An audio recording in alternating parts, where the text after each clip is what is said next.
Party के साथ पास हुआ, लेकिन ओवैसी जी ने विरोध कर दिया। देखिए, ये बात तो सही है कि भारत एक विशाल आबादी का देश है और यहाँ पर अभी बहुत सारी चीज़ों की ऐसी आवश्यकता है जिनके लिए आरक्षण जरूरी है।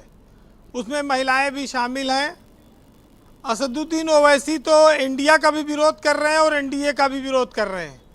वो कहाँ लड़ेंगे, वो बीजेपी को फ़ायदा पहुँचाएंगे कि इंडिया को पहुँचाएंगे, अभी ये स्पष्ट नहीं है। लेकिन इतना ज़रूर है कि इस देश में आधी आबादी को आरक्षण जरूरी था और अभी उसमें बहुत सारी चीज़ें आना बाकी हैं। लेकिन जिसको जब मौका मिलता है अपनी राजनीति चमकाता है।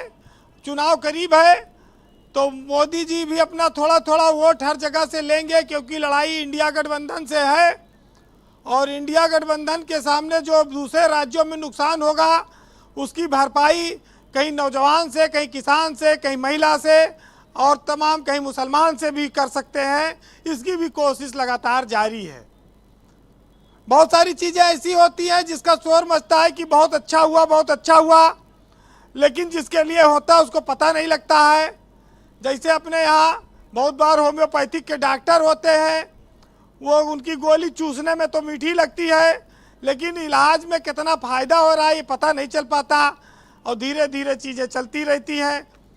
तो ये सरकारों की सियासत की तमाम सारे ऐसे चरित्र हैं जिन पर आप बहुत सारे विपक्ष के लोग तमाम सारी बातें कह रही हैं, सहमति असहमति है।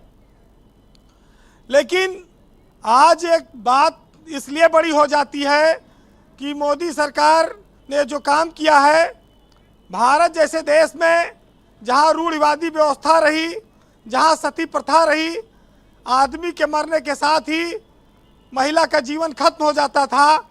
यानी कि आदमी अगर मर गया तो उसकी चिता के साथ उसकी पत्नी को जलाया जाता था, जिसके लिए इस देश में कितने आंदोलन हुए, राजा राम मोहन राय से लेके कितना कष्ट झेला महिलाओं ने। उसके बाद जब आधुनिक भारत में शिक्षा का प्रसार बढ़ा जी, तब महिलाओं के उत्थान की बात आई और आज ये तीसरा बड़ा अवसर हम कह सकते हैं कि इस देश में आया है कि महिलाओं को आरक्षण 33% संसद में दिया जाए। वैसे टीवी पे बैठकर और तमाम सारे सार्वजनिक जगहों पर हम लोग हमेशा शिष्टाचार की और महिला सम्मान की बड़ी उच्चकोट की बातें करते हैं, लेकिन निजी जीवन में और ग्रामीण परिवेश में बहुत सारी जगहें अभी ऐसी हैं जहां नारियों को उतनी स्वतंत्रता नहीं है। शिक्षा से लेकर तमाम सारे नौकरी पेशा के वर्ग में तमाम महिलाओं को भी काम काज में ही रहना पड़ता है, सीमित दायरे में। जी वीरेंद्र जी, तो ये आज नारी शक्ति वंदन विधेयक के आगमन को हर पार्टी ने स्वीकारा है। इसके लिए सभी को शुभकामनाएं हैं और सभी ने समर्थन दिया है। मुद्दों पर बात अलग है कि सबकी अपनी अपनी राय है, लेकिन अभी 2029 से पहले, जैसा आपने कहा कि अभी तो इस चुनाव में लागू होगा नहीं। हाँ, भाजपा ने, मोदी सरकार ने भाजपा और संघ को एक अपना पिच दे दी कि भाई लो अब इस पर बैटिंग करो। अब 29 में चुनाव आएगा तब तक आरक्षण दिया जाएगा, उससे पहले माहौल बनाओ, कुछ तो वोट ले लो।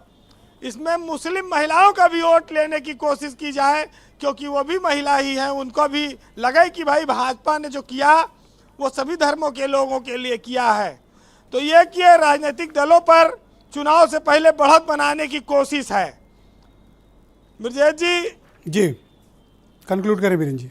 जब चुनाव आता है तो पार्टियों को हर कौम का, हर वर्ग का वोट चाहिए होता है। जी, बीजेपी भी यही कर रही है, छोटे छोटे दलों के नेताओं को मिला रही है, छोटी छोटी जातियों को मिलाने की कोशिश कर रही, लुभा रही है। किसानों का वोट अलग ले लो, महिलाओं का अलग ले लो, मुसलमानों का अलग ले लो, महिला आरक्षण की बात अलग कर लो और 3 तलाक पे भी ले लो। तो ये सब चीज़ें वही हैं कि सत्ता की खातिर हर दल ने हर समय में ये सब किया है और देश आगे बढ़े और उसमें सबका लाभ भी होता रहे। तो एक अस्थाई सरकार जो होती है उसके रहने के जो फायदे हो सकते हैं जी, और उसकी अपनी जो महत्वाकांक्षा होती है कि सत्ता जाने ना पावे, उसके साथ बहुत सारे लाभ भी जनता को मिलते रहते हैं। और मोदी सरकार ने भी उसी तरह पर वो अमल कर रही, उसी चीज़ों पर चल रही है।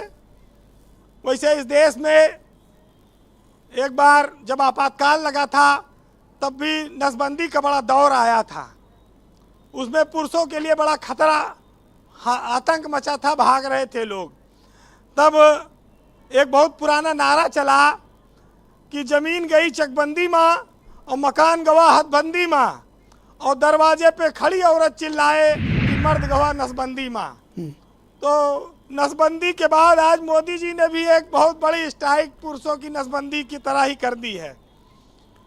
अच्छा, कहते हैं तभी कि मुझे हर लगा देश ये रोहित के- इतने विचलित क्यों है, वो रीजन नहीं समझ पा रहा था। खैर पता चल गया। हाँ वीरेन जी कंक्लूड करें। देखिए, जयशंकर प्रसाद जी की एक रचना है, उसको सुनाऊंगा, बहुत शानदार। बहुत पहले हमारे महापुरुषों ने, लेखकों ने नारी की शक्ति और सम्मान पर लिखा है। उसको जितना दिन ब दिन सरकारें सम्मान दे वो कम है, अभी बहुत कुछ करना बाकी है।